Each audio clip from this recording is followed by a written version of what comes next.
കടകളിലൊക്കെ അത്യാവശ്യം മീൻ കുറഞ്ഞെങ്കിലും ചെമ്മീൻ കൂടി വരുന്നുണ്ട്. വലിയ ചെമ്മീനുകൾ കിട്ടുന്ന സീസണാണ്. അപ്പോൾ പ്രോൺസ് വെച്ചിട്ട് ഒരു പ്രോൺസ് ഫ്രൈ റെസിപ്പിയാണ് നമ്മൾ ഇന്ന് ട്രൈ ചെയ്യുന്നത്. നമുക്ക് നോക്കാം എങ്ങനെ ചെയ്യാം. പ്രോൺസ് ഫ്രൈക്ക് ഞാനിവിടെ ഒരു 20 പ്രോൺസ് അതിൻ്റെ തൊലി കളഞ്ഞ് ഡിവൈൻ ചെയ്ത് വെച്ചിട്ടുണ്ട്.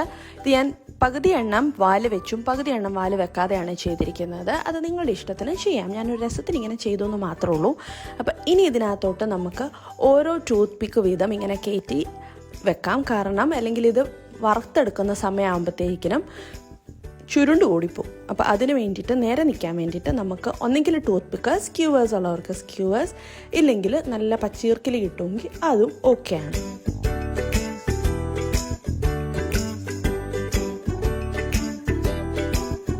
ഇതിനുള്ള അരപ്പ് പ്രിപ്പയർ ചെയ്യാൻ വേണ്ടിയിട്ട് ഒരു പ്ലേറ്റിലേക്ക് മഞ്ഞൾപ്പൊടി, മുളക് പൊടി, കുരുമുളക് പൊടി, ജിഞ്ചർ ഗാർലിക് പേസ്റ്റ്, ഉപ്പ്, barbecue sauce, soya sauce, oregano, പകുതി നാരങ്ങയുടെ നീര് ഇത്രയും ചേർത്ത് നല്ലപോലെ മിക്സ് ചെയ്യുക. ഒന്ന് മിക്സായി കഴിയുമ്പോഴത്തേക്കിനും അതിലേക്ക് അല്പം വെളിച്ചെണ്ണ കൂടി ചേർത്ത് ഒന്നുകൂടി മിക്സ് ചെയ്യുക. ഇതിലേക്ക് ഓരോരോ പ്രോൺസ് വീതം ചേർത്ത് നമുക്ക് നല്ലപോലെ ഒന്ന് മാരിനേറ്റ് ചെയ്തെടുക്കാം. ഇനി പാൻ ചൂടാക്കി അതിലേക്ക് എണ്ണ ബ്രഷ് ചെയ്ത് കൊടുക്കാം. ഇത് എണ്ണയും നെയ്യും കൂടെ ചേർത്ത ഒരു മിക്സ്ചറാണ് ഞാനിവിടെ ബ്രഷ് ചെയ്യുന്നത്.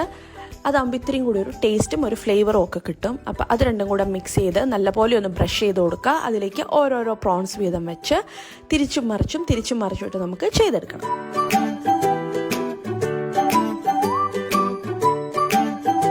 ഒരു സൈഡ് ആകുമ്പോഴത്തേക്കിനും മറ്റേ സൈഡും കൂടെ മറിച്ചിട്ട് കൊടുക്കുക. ഇങ്ങനെ ഒരു 3 മിനിറ്റ് 4 മിനിറ്റ് അതിൽ കൂടുതൽ നമ്മൾ ചെയ്യേണ്ട, അല്ലെങ്കിൽ ഒത്തിരി റബറിയായി പോവും. അപ്പോൾ അതനുസരിച്ച് ഒരു മാക്സിമം ഒരു 3 മിനിറ്റ്സ് അല്ലെങ്കിൽ 4 മിനിറ്റ്സും കൊണ്ട് നമുക്കിത് കുക്ക് ചെയ്തെടുക്കാം. ഇപ്പം നമ്മുടെ super yummy prawns fry ready ആയിട്ടുണ്ട്. ഇനി അല്പം നാരങ്ങാ നീരും കൂടി ഒഴിച്ച് സെർവ് ചെയ്യാം.